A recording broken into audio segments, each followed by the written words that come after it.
What's up, everybody? Today we're going to be taking a look at some Dimir Rogues, and this deck is deadly. I will guarantee you're going to end up seeing this deck so much in the first week, so much in the second week. Actually, this is going to be one of those decks that you see all the way throughout Zendikar. This is such a fun deck to play, while also packing such a huge hit for such a low cost.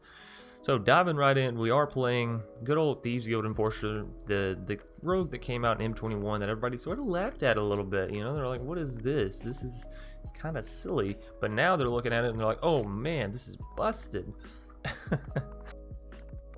So Thieves Guild Enforcer, whenever it or another rogue enters battlefield, you're going to mill your opponent 2. As long as there are 8 or more cards in the graveyard, it's going to get +2/+1, which means it's going to go up to a 3/2 with Flash, and it gets Death Touch. So for 1 mana, that's a lot of power. Our next major card is Soaring Thought-Thief, 2 mana for this 1/3. It gives your other rogues +1/+0 and allows them to mill whenever they attack.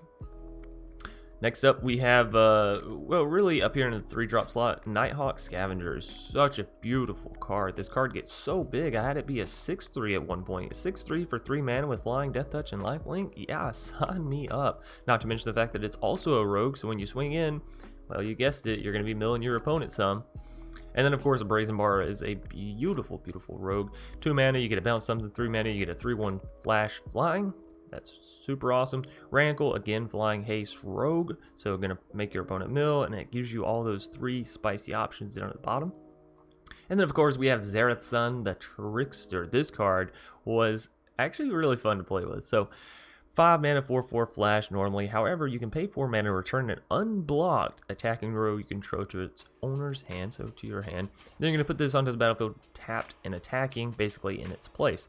Then it reads, whenever Zareth San deals combat damage to a player, you may put a target permanent card from that player's graveyard onto the battlefield and under your control. Now, this does say permanent, so if nothing else, you can put their lands onto your side under your control. But again, you're paying 4 mana. It's guaranteed getting in if you're paying the 4 mana because it has to be an unblocked rogue. So unless they, you know, remove it, eliminate... Does eliminate work? Heartless Act. How about that? Heartless Act it. You know, you're for sure getting this in. And because you're playing a rogue deck and you're milling your opponent, they're for sure going to have cards in their graveyard. So it's really, really nice. And it's a great top end for such a devastating bottom end, right? Anyways, taking a look at some of the other cards we didn't touch on. Merfolk, Wind Robber, 1 mana for this 1/1 flying. Whenever it deals combat damage to a player, that player mills a card. So again, more millage. This deck can actually mill your opponent as, I won't say as easily as it can kill them, but right up next to it. You know, if you're not killing them and you're in a little standstill, they're probably going to be hurting on cards. Bloodchief's Thirst is another one of these really, really good value cards that's coming out with Zendikar. 1 mana for the sorcery that reads destroy target creature with... or planeswalker, sorry, I should add that in. With converted mana cost 2 or less, if this spell was kicked, instead destroy target creature or planeswalker. Really good. Early game, cheap removal. Late game, still removal. Malakir Rebirth is going to help you keep your Zareth San alive and all your other rogues that you may want. And this card, I think this will be one of those cards that people will actually pretty underrate in the beginning, but it'll come back to bite them. Mind Carver, 1 mana for this equipment. Whenever it enters the battlefield, you are going to go ahead and attach it. Equipped creature gets +1/+0, except if your opponent has 8 or more cards in your graveyard, then the creature gets +3/+1. So can you imagine putting that on your Soaring Thought-Thief, right? Now you have a 4/4 flying creature that altogether you invested 3 mana in. That's crazy. That's so crazy. Now, outside of that, we do have the anti-cognition, like I said, to counter our opponent's spells. We have Into the Roil, return target non-land permanents, allows us to draw as well. Negate, great removal. Drown in the Loch. I was waiting for the day that this spell became good and playable and viable, and this is the day. Drown in the Loch is going to be so beautiful because you're milling your opponent, and it gives you the option of either countering spells or destroying creatures. Soul Shatter is going to be the Yugen killer, pretty much. It's going to destroy the highest creature or planeswalker with the highest CMC among your opponent's stuff. So really good for 3 mana, instant speed. If you got it, play it. If not, you know, maybe find it. Hagra Mauling, this is another really, really awesome land card. 4 mana, you get to destroy target creature, and it costs 1 less if the opponent controls no basics, which is pretty good. You know, 3 mana murder, and that's also a land. That's the beauty of it. And of course, over here in our lands, we have the castles, we have the Clearwater Pathways. Basically, we have all the mana fixings that a mana fixing Dimir Rogue Flash deck could do, right? Anyways, this deck is brutal, brutal, brutal, and you're going to see that in the matches. So, without further ado, let's actually hop right into it. And remember, if you enjoyed the video, be sure to leave a like, subscribe, and hit that bell icon so you can get more notifications about more videos and more awesome, awesome content. Now, on into the matches. The Nerdy Steve. This isn't the cool Steve, this is the nerdy one. Heard. We get to go first. We have 3 lands in hand, effectively. So, turn 1, turn 2, turn 3. We'll hold up mana for these 2. The Nerdy Steve. I like the fact that we get to go first. Y'all know I'm a big fan of going first. Now we only get the +1, yeah, if they have 8 or more cards. All right, that's fine. That's all right. We get to mill 1 here, 2 here, so 3 total. That's not that bad. It's not that bad. It's actually as much as what Rune Crab would mill come turn 2, and we're getting damage in, so that's really not bad. Any hoosers, the Nerdy Steve, hello. Hello.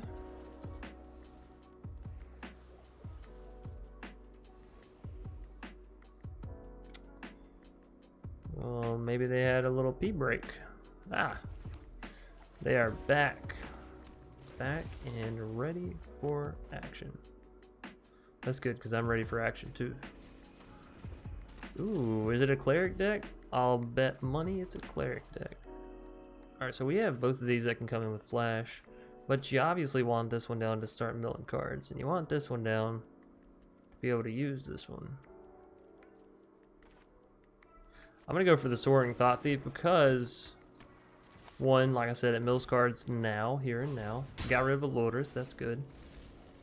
2, if we draw into a land on the next turn, it means we can play Thieves Guild Enforcer and still have mana for a negate or an anti-cognition. So that's my plan, and I'm sticking to it. Ooh, that's really good. So if we throw this down, mill 2, they're down to 5, swing in. That's 3 again total. That's 8. That is 8.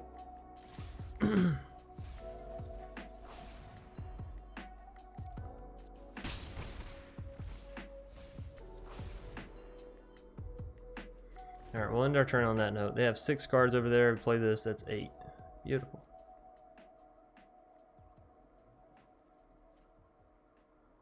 So we had Thieves Guild Enforcer actually come out with this effect before anything else. So we go here. And we get to scry 2. Oh no. Oh no, we're supposed to go here first. Chance, you made the biggest mistake ever. You didn't get to scry 2 extra. How could you? I'm sorry. I'm really sorry, okay? I'm really sorry. Negate. If we play down Mind Carver, we still have mana for negate, so that's really good. And then we can go here, and now look at our Thieves Guild. Isn't that a body? A 7/3? Ooh. We could have played it on someone that was in the skies, sure, but I want them to block. I want you to block me. No, but for real, we could have put that Mind Carver on something in the skies and dealt more damage in. I guess I'm not too worried. We do still have negate, so long as they don't play like 1 land and a Lourdes and then Arcfiend right back. But that's kind of specific, don't you think? Well, there's the 1 land. Thankfully, it's entering tapped. So, resolves most of my problems. Also, this is a very creature-eccentric deck, which means our negate's not really that strong. Not really that strong. Now, unfortunately, our Thieves Guild, being the 7/3 body that she is tapped. So we're going to take this 3 damage on the chin like a champ. Ooh, Brazen's really good. Or I can move this +3 damage up here. So instead of doing 4, we'll deal 7. That's really good. If I swing in as is, Thieves Guild dies to the Cleric, right? Or do they just block with Arcfiend's Vessel on the Thieves Guild again? Probably just block with Arcfiends. Now I could bounce Arcfiends with Brazen. That kind of forces them to block with the Cleric, right?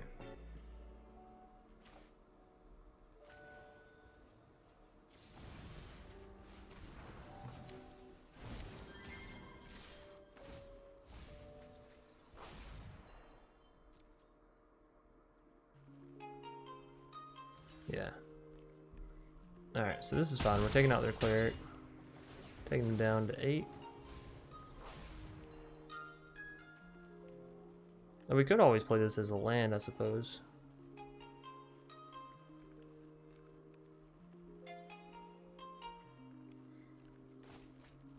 We'll play it as a land. Because it means if I can get a land on the next turn, in the very least, I'll have Brazen plus Negate. Alright, Veto doesn't really resolve their problems, and neither does that, so happy about those two. Happy about those two. We actually just need 1 point of damage. I don't know where we would find it. I guess if we had another Soaring Thought-Thief, that could do it. Anywho, what's it? Let's throw this here. That will be 7. Yes, yes. They also only have... Oh, I can't even see how many cards they have left. They have 31. Well, that's more than what their deck looks like. But they only have 1 health left, so I'm sure... Surely we can get there. That +1/+1's going on Arcfiend, so they're gaining 2 life in the very least. Mm-hmm.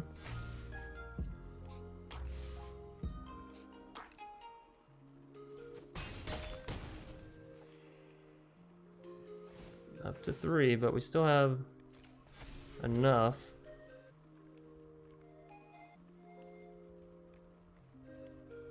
Are we gonna get it? Are we actually gonna get it? We shall see.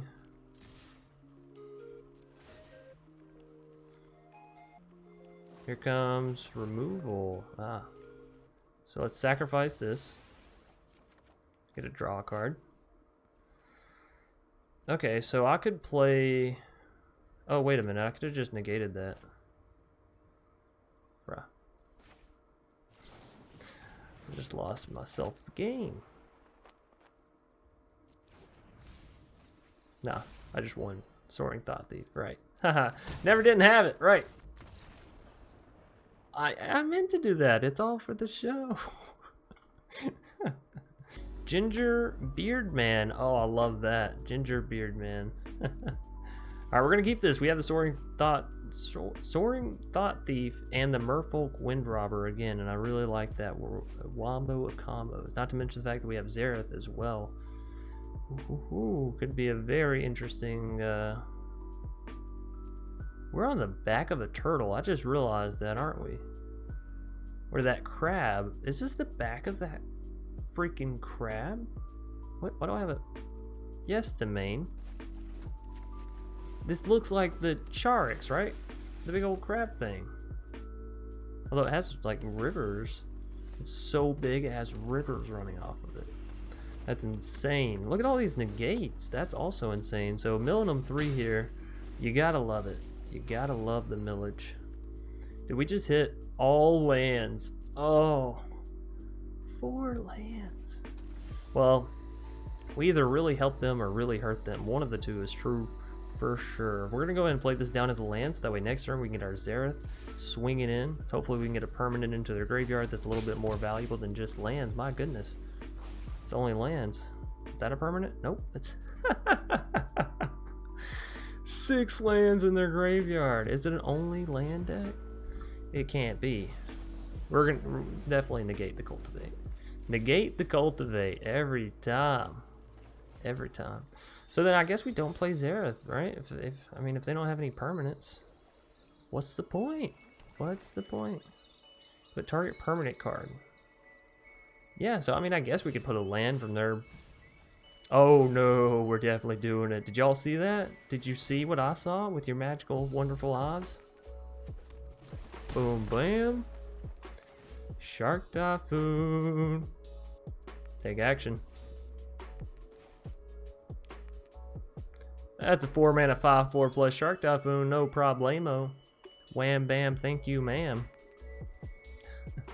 Besides that, though, they do only have lands and a cultivate. Wow, at the number of like lands plus land grabs in their deck, that's crazy.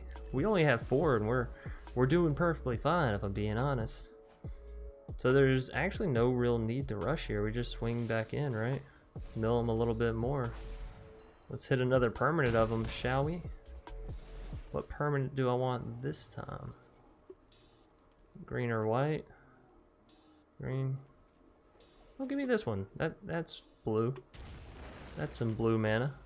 Blue. So you're the only thing that doesn't enter. Well, that's fine. We're just gonna save our mana then. We have the negate, we have the brazen, we have the mauling. They're down to 3 life, and we have the Shark Typhoon. I think we're in a pretty good position. Personally. Personally. We resolve that, and then do we want to bounce it, or do we want to destroy it? I think we want to destroy. Destroy. And we get the 4/4 shark out of it. So sure, they get to draw a card, but now they're all tapped out. They only have 1 mana. And you know, we got a 4/4, a 5/4, and a 2/3 saying hello on our turn. So throw out the GG and we swing all in.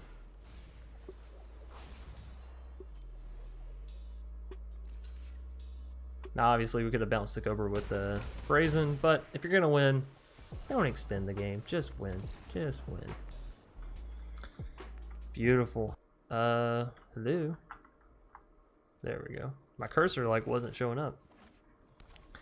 Anyways, we got some Fabled Passages. We got a Mauling. We're gonna save the Mauling since it's gonna enter tapped anyways. We'll go and grab some black mana here. That'll be our Thieves Guild Enforcer coming down. Probably shouldn't have kept this hand, honestly, considering we only had the tap lands, but I think I'd rather keep a 7-land hand with all tap lands than go to 6 and only have like 2 lands. Personal preference. I'm pretty sure that's how I feel. So we'll probably go ahead and grab blue mana here just in case. This just sorcery it is. Let's go ahead and get rid of the Von Gecko, huh?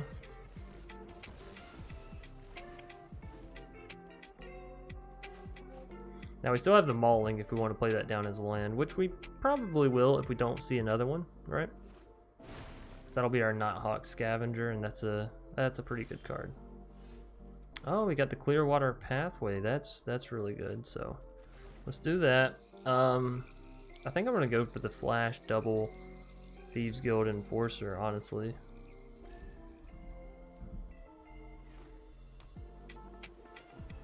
So let's see, our opponent is playing kicked spells. We know that from the Von Gecko. Alright, let's go and get these 2 lovely ladies down. We'll mill them a little bit.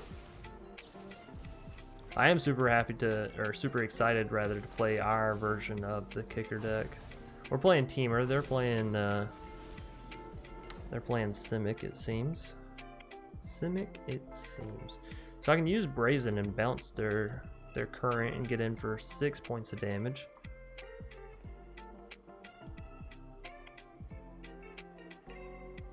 Could also just go for a 6/3 with flying, death touch, lifelink. That's certainly not bad stats. I'm definitely going to throw this down as a land. I think we do just bounce. Next turn we can play Nighthawk Scavenger. If we draw a land, we can also bounce whatever they play. So taking them down to 14 with two little 1/1s. Not bad, not bad. Rasa Sproutling. Oh, that's pretty good. So they're gonna get Jace back in their hand. I like that. That's a nice. Alright, so we can swing in and use their put target permanent card from that player's graveyard into the battlefield under our control. The only permanents they have are the Von Geckos, though, so... You know? You know what I mean? You know what I mean, Jellybean?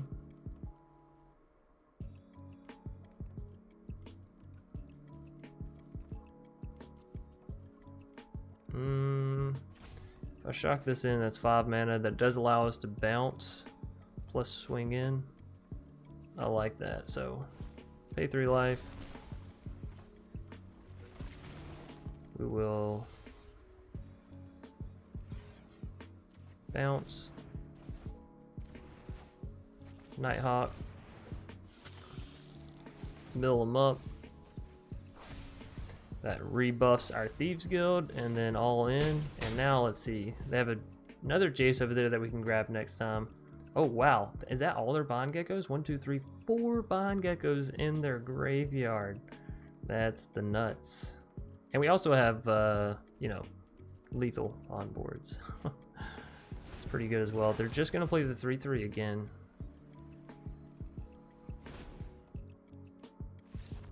Okay. Dimir Rogues, taking them downtown.